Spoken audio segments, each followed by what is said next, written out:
still go for the white guy. Well, it's afraid no yet. How do you turn this from a one-day protest into like a broader political movement? I know that we don't exactly have the strongest reputation on privacy right now, to put it lightly.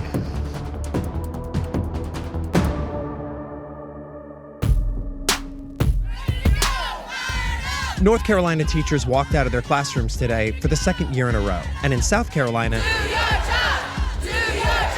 teachers walked out for the second time this year. Both are demanding higher pay and more support staff, and both are facing criticism that their protests only hurt students. The highest court in international sports ruled that female track athletes with naturally high levels of testosterone have to take suppressants to compete in races between 400 meters and a mile.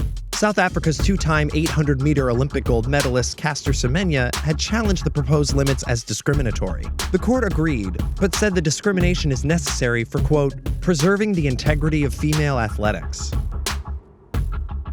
Russia's expanding its citizen recruitment drive from Ukraine to across Eurasia, offering fast-track passports to citizens of Afghanistan, Iraq, Yemen, and Syria who were born in the former Soviet Union. Ukrainians who lived in Crimea before Russia's annexation will also be eligible, adding to the parts of Ukraine the Kremlin may have to invade to defend Russian nationals.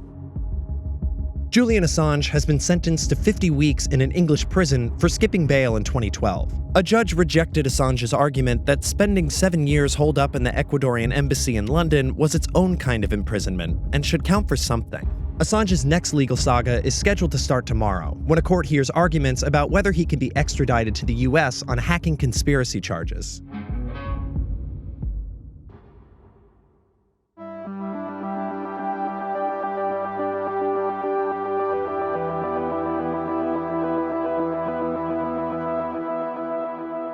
Mr. Barr, now the American people know that you are no different from Rudy Giuliani or Kellyanne Conway or any of the other people who sacrificed their once decent reputation for the grifter and liar who sits in the Oval Office. Actually, Attorney General William Barr isn't no different than Trump's other top aides. He's better. Barr was back on Capitol Hill today to testify for the first time since the Mueller report dropped. This time, Democrats were armed with what seemed like a secret weapon. Letters from Mueller saying he thought Barr mischaracterized his report in his March 24th letter to Congress. Attorneys don't put things in writing unless they're pretty serious about them. But if this was Democrats' window to wrestle back the narrative, Barr slammed it shut, and in the process proved that Trump saved his best, most effective political appointment for the time when it mattered most. Take, for example, Barr's defense of this exchange from April 9th, before anyone saw the Mueller letter, but after Barr had received it. Reports have emerged recently, General, that members of the special counsel's team are frustrated at some level with the limited information included in your March 24th letter. Do you know what they're referencing with that? No, I don't. Democrats were all over Barr about that. How is that not lying, at least by omission, under oath?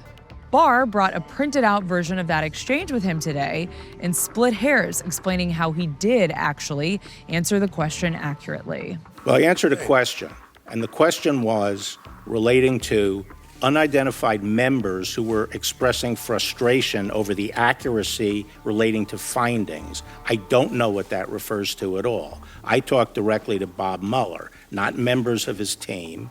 Democrats also tried to get Barr to admit that he was lying when he said in his notorious 4-page letter that the president cooperated fully.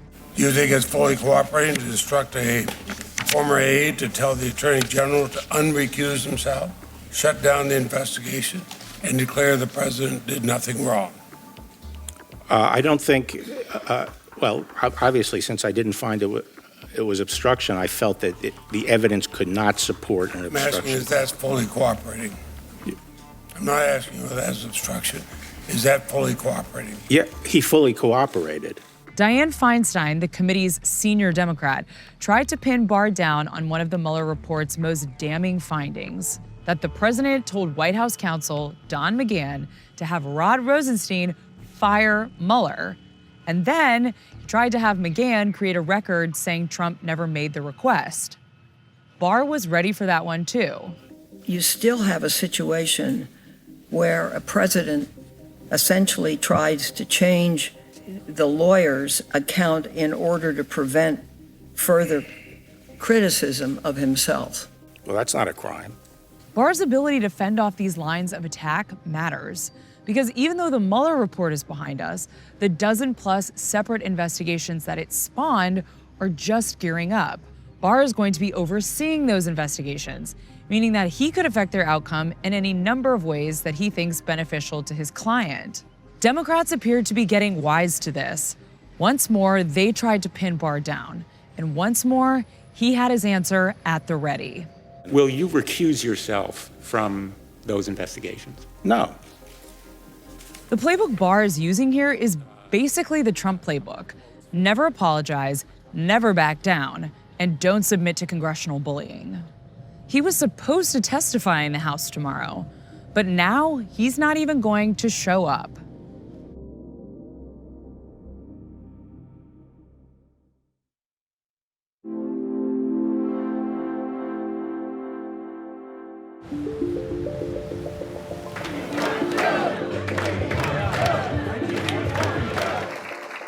The good news and the bad news. You're going to see a whole heck of a lot of me. If you believe the polls, Iowa Democrats have been waiting to hear Joe Biden say that for a long time. Despite a candidacy that was only a rumor until last week, Biden has been leading the pack in Iowa for quite a while. The obvious question is, why? At 76, he's not the oldest candidate, but he's pretty close. And he's run for president 2 times already and failed spectacularly on both occasions. I'm angry with myself for having been put myself in the position of having to make this choice. But everyone knows Joe. A familiar face is a welcome one. It's kind of like the race has now changed a lot, because I've been out here a couple weeks before when Biden wasn't in, and people were sort of like, I don't know, there's a lot of great candidates. But now it's like there's just one. Well, we all know him, we know of him, and I think that's important when people can feel a connection to someone and that they trust him because he has experience under being a vice president. So, yeah, he's a great candidate. I think he's the only one that can take Trump out. I truly believe that. I looked down at him with everything in the news about our current president and everything going on, and I just looked at him and I just felt this hope, like we have to be there. We have to be there to see Joe Biden today. The excitement is not just about knowing Biden. It's about believing he's the only candidate who can do what Democrats want done. There's a magic word buzzing around the early months of the 2020 Democratic primary: electability. My number one focus is probably not the right thing to say, but it's to change the direction of our leadership in our country. Defeat Trump. Yeah. Biden leans into this electability thing. His stump speech includes some policy proposals and a promise to renew the middle class, but it opens with a dire warning. And folks, the threat that is posed to this nation is unlike, as I said, any I've seen in my lifetime. This singular focus on President Trump above all else is pretty popular, but not everyone is convinced. Electability is a vague concept. Some people say voting for the candidate they really like instead of the one they think other people will like is the best move. I don't think that the vote should be just because, hey, let's just defeat a Republican or let's defeat a Democrat that's in office. It's really important seeing, hey, what are the impacts that are going to be happening within your community? So maybe just like grabbing the oldest white guy they can find is not the best move Democrats can make? Everybody's entitled to what their preferences are, but I would encourage people to look just a little bit deeper. But a lot of people don't want to look deeper. They just want to win. When it comes to 2020, PTSD from 2016 is more important than anything else. Because I notice your shirt says like a woman's place is in the house. That's right. It doesn't say White House. No, it does. But it does seem like you want women to win things. I do want women There are to a win. bunch of women running for president. Why aren't they your pick? I've just been waiting for Joe. Do you think it's less likely that a woman would win the general election than Joe Biden? That would be my fear. It seems to be what everyone's asking. Why? Yeah. Why? Because I thought Hillary could do it. And I don't want someone or anybody to wake up the day after the election and go, my God, I lost to him again. That would be, I think the country would be, I'm speechless is what I would say. So go for the white guy then. Well, as of right now, yet.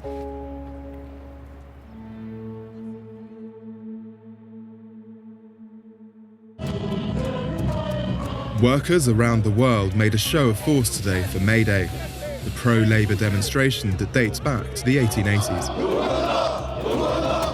In Paris, the day turned violent before the march even started. Police blamed the Black Bloc, protesters who masked their faces to engage security forces in running street battles. It's only the very beginning of the May Day protest and it's already kicked off.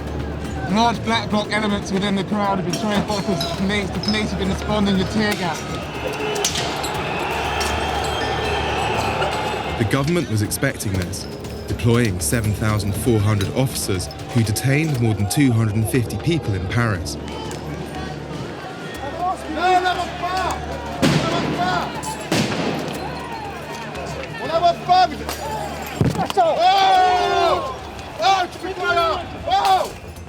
It's the first May Day since the Yellow Vests started protesting 24 weeks ago, and today they aligned their cause with what's traditionally a pro-union, pro-left event. Aujourd'hui, ça s'appelle le 1er mai, ça n'a rien à voir avec un acte de Gilets jaunes, ça reste la fête du travail. Et au sein du cortège et au sein des Gilets jaunes, vous avez des travailleurs qui viennent aujourd'hui manifester pour renforcer leurs revendications et se montrer aussi en tant que travailleurs. Jerome Rodriguez is a plumber who's had a hard time getting regular work.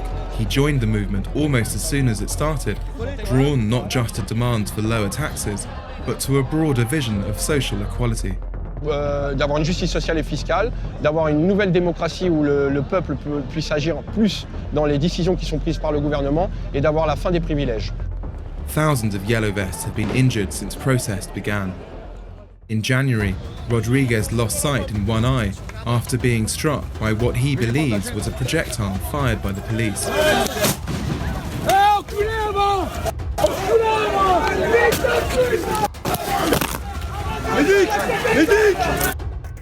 His video went viral, and so did he.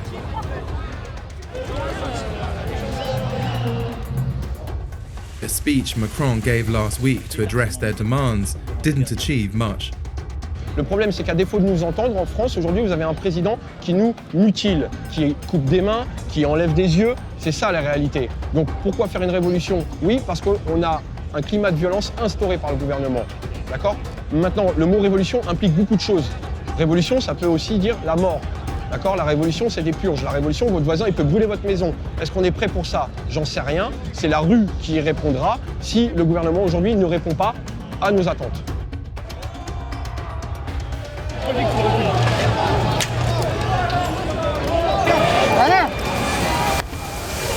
Even before the march started, there was violence at the head of the protest with tear gas, rocks being thrown. Is that a threat to today passing off peacefully? Oui, c'est une menace parce qu'à créer ce climat de violence, tout le monde rentre dans un climat de violence. Tu sais, c'est un peu humain, tu prends une baffe, tu la rends, tu vois, c'est un peu le principe. Donc à un moment donné, pourquoi ils font ça? Toujours pour pouvoir créer un climat de peur et faire en sorte que les gens ne viennent plus. When you look around today, there's representatives of all different kind of movements. The Gilets jaunes, there's environmental activists, Kurdish activists, communist activists. How do you all want the same things? Like, how do you turn this from a one-day protest into like a broader political movement? Cette différence va faire qu'on va gagner. D'accord? Et aujourd'hui, on voit qu'on fait l'impasse là-dessus et qu'on a récupéré quelque chose de fondamental en France, ça s'appelle la fraternité. With numbers dwindling week to week, Rodriguez hoped today would revive their cause. Bah, vous savez, les plus belles révoltes, elles sont au mois de mai. Le français est frileux, il va commencer à faire beau, il y aura de plus en plus de monde dehors. Il faut juste montrer qu'aujourd'hui, on n'est pas des sauvages, qu'à défaut d'être des gilets jaunes, vous avez un citoyen en dessous. Le gilet jaune, c'est pas une doctrine politique, c'est pas une doctrine idéologique, c'est pas une doctrine terroriste. Ce sont des citoyens qui revendiquent, qui portent un gilet jaune pour se montrer qu'on est en détresse et qu'on fait un appel à l'aide. Voilà.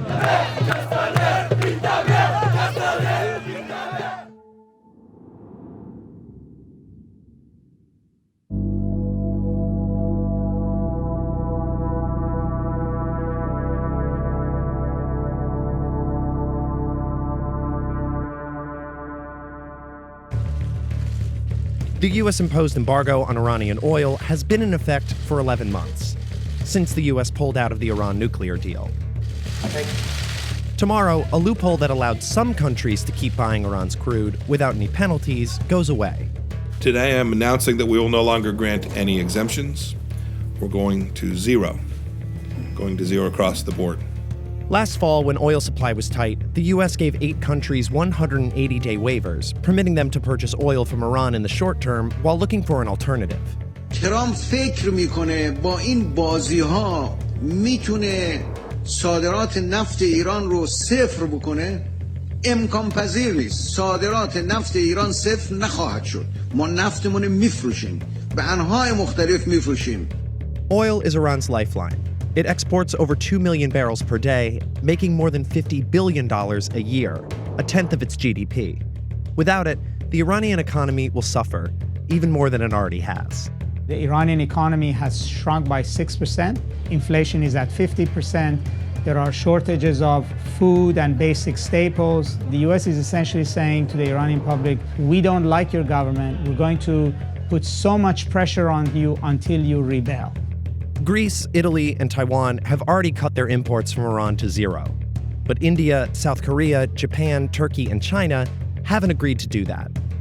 China, America's largest trading partner and the biggest buyer of Iran's oil, almost certainly won't comply. 中方一贯反对美方实施的单边制裁和所谓的常备管辖。中方同伊朗在国际法框架内开展的正常合作，合理合法，必须得到尊重和保护。 The administration's threat to sanction China doesn't just seem empty, it seems counterintuitive.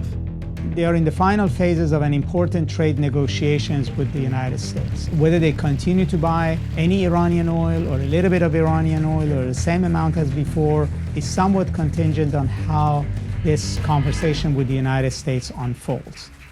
The U.S. isn't budging because it says the embargo is working. Overall, to date, we estimate that our sanctions have denied the regime well north of $10 billion. And the White House is betting that any gaps in the market can be filled by Saudi Arabia, United Arab Emirates, and Russia. The State Department laid out 12 demands last year that Iran must meet before the UN will lift sanctions. Among them, stop enriching uranium, end support for terrorist groups like Hamas and Hezbollah, and stop threats against Israel. And basically what they're saying is that Iran's rulers should just pick up a white flag, wave it, and come out with their hands up and hand over the country. That's not going to happen. But Iran has one move left. It could shut down the Strait of Hormuz. Nearly 20% of global oil production, about 18 million barrels per day, pass through the strait every day, from Saudi Arabia, Iraq, Kuwait, and others. U.S. defense officials insist Iran's threats are bluster. But an Iran with no options left could be dangerous. The Iran nuclear deal was unraveled by this president so quickly, without him having a game plan other than putting pressure on Iran. And the pressure creates tension, but the pressure is not a policy in itself.